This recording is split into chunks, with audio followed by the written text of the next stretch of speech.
तो दोस्तों आज हम आपके लिए लेकर आए हैं कंस्ट्रक्शन के काम से जुड़ी कुछ कमाल की तकनीकों, मशीनों और आविष्कारों की जानकारी लेकर, जो कि वाकई में आपका काफी ज्ञान बढ़ाने वाली हैं। तो इस वीडियो को शुरू से लेकर अंत तक पूरा जरूर देखिएगा ताकि आप कोई भी महत्वपूर्ण जानकारी मिस न कर दें। क्लीब पॉलीस्टाइरीन सिस्टम, इस तरह की तकनीक को भारत में भी आजमाना चाहिए, जिससे लोग गर्मी और सर्दी दोनों मौसमों में अपने घरों को अधिक आरामदायक बना सकें। यहाँ पूरे घर का निर्माण होने के बाद उसे गर्मी और सर्दी दोनों से बचाने के लिए मिस्त्री दीवारों पर पॉलीस्टाइरीन की मोटी फोम शीटें चिपकाने की प्रक्रिया में लगे हुए हैं। इन शीटों को एक के ऊपर एक लगाया जाता है। खिड़कियों व दरवाजों के अनुसार काटकर सही अनुपात में फिट किया जाता है। इसके बाद इनके जोड़ों को अधिक मजबूत बनाने के लिए उनमें एक खास शक्तिशाली ग्लू भर दिया जाता है। फिर बाहर निकले अतिरिक्त ग्लू को एक ब्लेड की मदद से काटकर हटा दिया जाता है और पूरी सतह को अच्छी तरह समतल कर लिया जाता है।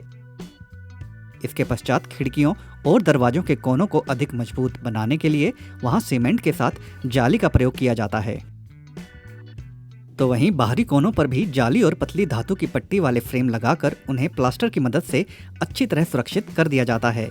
अब बारी आती है इसे बिल्कुल सामान्य दीवार जैसा रूप देने की। इसके लिए सबसे पहले इसके ऊपर प्लास्टर किया जाता है और फिर उसके ऊपर यह खास जाली लगाई जाती है ताकि बाद में लगाई जाने वाली पुट्टी इस पर आसानी से चिपक सके। पुट्टी लगाने के बाद यह दीवार बिल्कुल किसी सामान्य कंक्रीट की दीवार की जैसी ही दिखाई देती है और पूरे घर पर पेंट आदि होने के बाद यह समझ पाना लगभग नामुमकिन हो जाता है कि इसकी बाहरी दीवारें वास्तव में पॉलीस्टाइरीन फोम से बनी हुई हैं।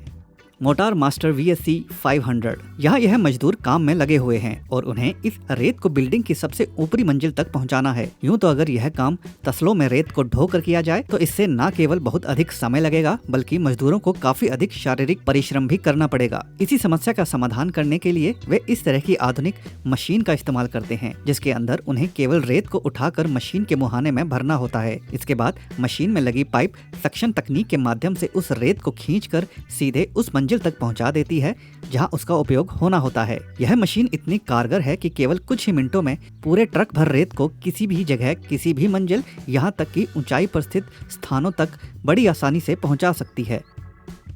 प्रीफैब कोन, एक बड़ी और भव्य इमारत के निर्माण के लिए यहाँ कारीगर उसकी आधारशिला तैयार करने का काम कर रहे हैं।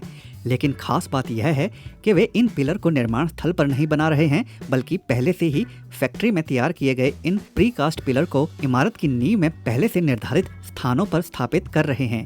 इसके लिए वे इन भारी भरकम पिलर को इस विशाल क्रेन की सहायता से उठाकर पहले से तैयार किए गए मजबूत फाउंडेशन सॉकेट्स के अंदर सावधानी पूर्वक उतारते हैं और सही कोण तथा सही स्थिति में खड़ा कर देते हैं। एक बार इन्हें सीधा खड़ा कर देने के बाद इन्हें अपनी जगह पर स्थिर बनाए रखने के लिए इनके साथ लोहे के एंगल लगाकर अस्थायी सहारा दिया जाता है।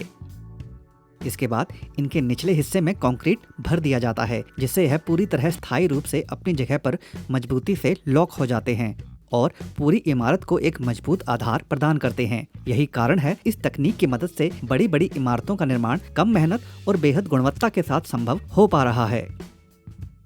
बेरन साइडवॉक कर्ब, यहाँ कारीगर सड़क के किनारे लगाए जाने वाले इन कंक्रीट के ब्लॉक्स को बिल्कुल सीध में लगाने के लिए इस खास तरह के लंबे उपकरण का इस्तेमाल कर रहे हैं। इस टूल को पहले से लगाए गए कंक्रीट ब्लॉक्स और नापक धागे के अनुसार रखा जाता है और नीचे की सतह को उसी के अनुसार समतल कर दिया जाता है, जिससे अगला ब्लॉक अपने आप सही ऊंचाई, सही दूरी और बिल्कुल सीध में स्थापित हो जाता है। इससे न केवल काम की गति कई गुना बढ़ जाती है बल्कि मजदूरों की मेहनत भी कम हो जाती है और पूरा फुटपाथ पहले की तुलना में कहीं अधिक साफ सुथरा, मजबूत और सुंदर दिखाई देता है।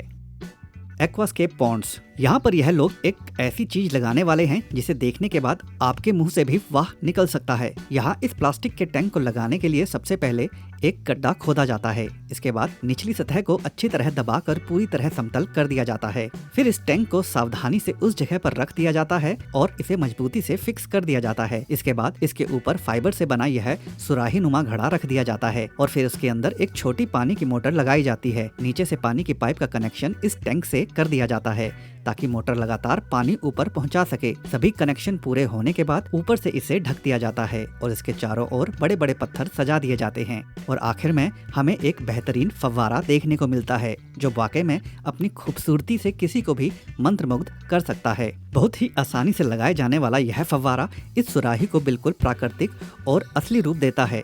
साथ ही इसमें से धीरे धीरे बहता हुआ पानी इसे और भी आकर्षक तथा वास्तविक बना देता है।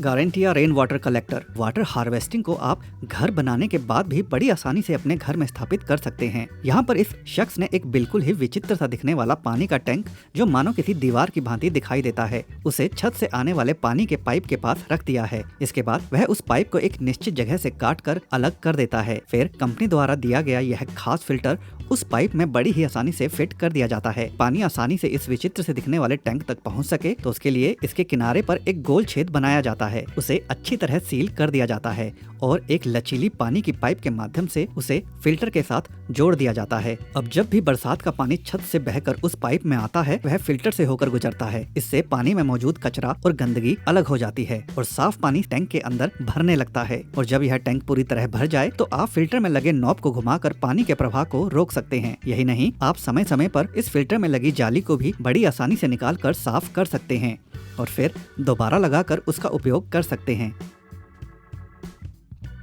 स्कैप्स हाइड्रोटेक्स। यहाँ कुछ लोग इस बड़ी नहर के तट को पानी से होने वाले भूमि कटाव से बचाने के लिए इस कंपनी द्वारा विकसित एक क्रांतिकारी आविष्कार का इस्तेमाल कर रहे हैं, जो बिल्कुल किसी कपड़े की तरह दिखाई देता है। इसे पूरी तरह फैलाकर नहर के तट पर बिछा दिया जाता है। इसके बाद इसके एक सिरे से इसके अंदर कंक्रीट का मिश्रण भरा जाता है। आप देख सकते हैं कि कैसे यह कंक्रीट इस कपड़े के अंदर बने सांचों में भरता चला जाता है और फूल कर एक खास पैटर्न बना देता है।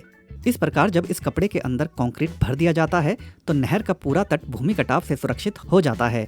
ऐसा इसलिए क्योंकि कंक्रीट से भरने के बाद यह कपड़ा एक बेहद मजबूत और भारी सुरक्षात्मक परत का रूप ले लेता है, जो लगातार बहते पानी से होने वाले भूमि कटाव से तट की रक्षा करता है। आज के समय में इस तकनीक का इस्तेमाल दुनिया के कई देशों में किया जा रहा है। इसकी सबसे बड़ी वजह यह है कि यह अपेक्षाकृत कम खर्चीला है। इसे बहुत कम समय में और बड़ी ही आसानी से स्थापित किया जा सकता है। टीटो सॉल्यूशंस। इस घर की दीवार में दरार आ गई है, जिसके पीछे आमतौर पर कई कारण हो सकते हैं, जैसे लगातार होने वाला कंपन, जमीन का बैठ जाना या फिर भूकंप जैसी प्राकृतिक घटनाएं। ऐसी स्थिति में दीवार को दोबारा मजबूत बनाने के लिए यहाँ एक बेहद साधारण लेकिन काफी प्रभावी तकनीक का इस्तेमाल किया जा रहा है। सबसे पहले दरार के दोनों ओर ड्रिल मशीन की मदद से छेद बनाए जाते हैं। फिर धातु से बने इस मजबूत ब्रैकेट्स, जिन्हें क्रैक स्टिचिंग क्लिप भी कहा जाता है, को उन छेदों में डालकर हथौड़ी की मदद से अच्छी तरह फिट कर दिया जाता है। इन्हें इस तरह लगाया जाता है कि यह प्लास्टर की सतह से नीचे रहें। जब दरार के अलग अलग हिस्सों पर ऐसे कई ब्रैकेट लगा दिए जाते हैं तो उनके आसपास की जगह को भी सीमेंट से भर दिया जाता है। इसके बाद पूरी सतह पर दोबारा प्लास्टर किया जाता है। अब आप सोच रहे होंगे कि क्या सिर्फ इतना करने से ही दीवार फिर से सुरक्षित हो सकती है? तो जी हाँ, ये धातु के क्लिप दरार के दोनों किनारों को आपस में मजबूती से बांध देते हैं, जिससे भविष्य में उनके दोबारा अलग होने की संभावना काफी कम हो जाती है। हैनकॉक। वह समय अब बीत चुका है जब छोटे छोटे पुलों के निर्माण में भी कई महीने लग जाया करते थे। यहाँ अमेरिका में इस छोटी नहर पर एक पुल बनाना था ताकि नहर का पानी बिना किसी रुकावट के बहता रहे और लोगों को उसे पार करने के लिए एक मजबूत और स्थायी रास्ता भी मिल सके। इसलिए कारीगरों ने इस कंपनी द्वारा पहले से फैक्ट्री में तैयार किए गए इन विशाल प्रीकास्ट कंक्रीट बॉक्स ब्लॉक्स का इस्तेमाल करने का फैसला किया। जैसे जैसे ये ब्लॉक्स आपस में जुड़ते गए, वैसे वैसे एक बेहद मजबूत और सुरक्षित पुल तैयार होता गया। जिस काम को कई देशों में पूरा होने में महीनों लग जाते हैं, उसी पुल का निर्माण यहाँ केवल 2 दिनों के भीतर पूरा कर लिया गया। CGM concrete machine. इससे पहले आपने जो बड़े बड़े कंक्रीट के ब्लॉक देखे थे, यहाँ भी कुछ उसी तरह के प्रीकास्ट कंक्रीट के ढांचे फैक्ट्री में तैयार किए जा रहे हैं। इस विशाल सांचे के अंदर एक विशेष रिलीज एजेंट का स्प्रे किया जाता है। इसके बाद उसके अंदर सरियों का एक मजबूत फ्रेम लगाया जाता है। फिर यह मशीन बड़ी सावधानी और सफाई से सांचे में तैयार कंक्रीट मिक्सचर भरती है। साथ ही वाइब्रेशन की मदद से उसे अच्छी तरह सघन भी कर देती है ताकि उसके अंदर हवा की कोई खाली जगह ना रहे और उसकी मजबूती बढ़ सके। एक बार सांचा पूरी तरह भर जाने के बाद यह मशीन उसे धीरे धीरे पलटना शुरू करती है। इस दौरान इसकी विशेष वैक्यूम सक्शन प्रणाली गीले कंक्रीट को सुरक्षित सहारा देती है, जिससे पलटते समय वह अपने ही वजन से नीचे नहीं गिरता और पूरी प्रक्रिया सुरक्षित तरीके से पूरी हो जाती है। हालांकि उस समय कंक्रीट पूरी तरह सूखा नहीं होता, लेकिन उसका मिश्रण इस तरह तैयार किया जाता है और उसे इतनी अच्छी तरह सघन किया जाता है कि मोल्ड हटाते ही वह अपना आकार बनाए रख सके। फंक कंस्टस्टॉफे। जब कभी भूमिगत प्लास्टिक की बड़ी पाइपलाइन के साथ किसी दूसरी पाइप को जोड़ना होता है तो कई देशों में यह काम बड़ी ही सावधानी और सटीकता से किया जाता है। सबसे पहले इस मुख्य बड़ी प्लास्टिक पाइप में एक विशेष कटर और ड्रिल मशीन की मदद से बिल्कुल सही आकार का गोलाकार छेद बनाया जाता है। इसके बाद लीक प्रूफ जोड़ तैयार करने के लिए पाइप के अंदर एक विशेष सपोर्ट ब्रैकेट और सीलिंग रिंग को उसी जगह पर लगाया जाता है। फिर बाहर की तरफ से भी मैचिंग ब्रैकेट लगाया जाता है और दोनों हिस्सों को विशेष बोल्ट की मदद से धीरे धीरे कस दिया जाता है। जरूरत पड़ने पर सीलिंग कंपाउंड भी इसमें लगाया जाता है ताकि जोड़ और अधिक सुरक्षित हो सके। इसके बाद इस कनेक्टर में नई प्लास्टिक की पाइप को फिट करके उसे अच्छी तरह कस दिया जाता है।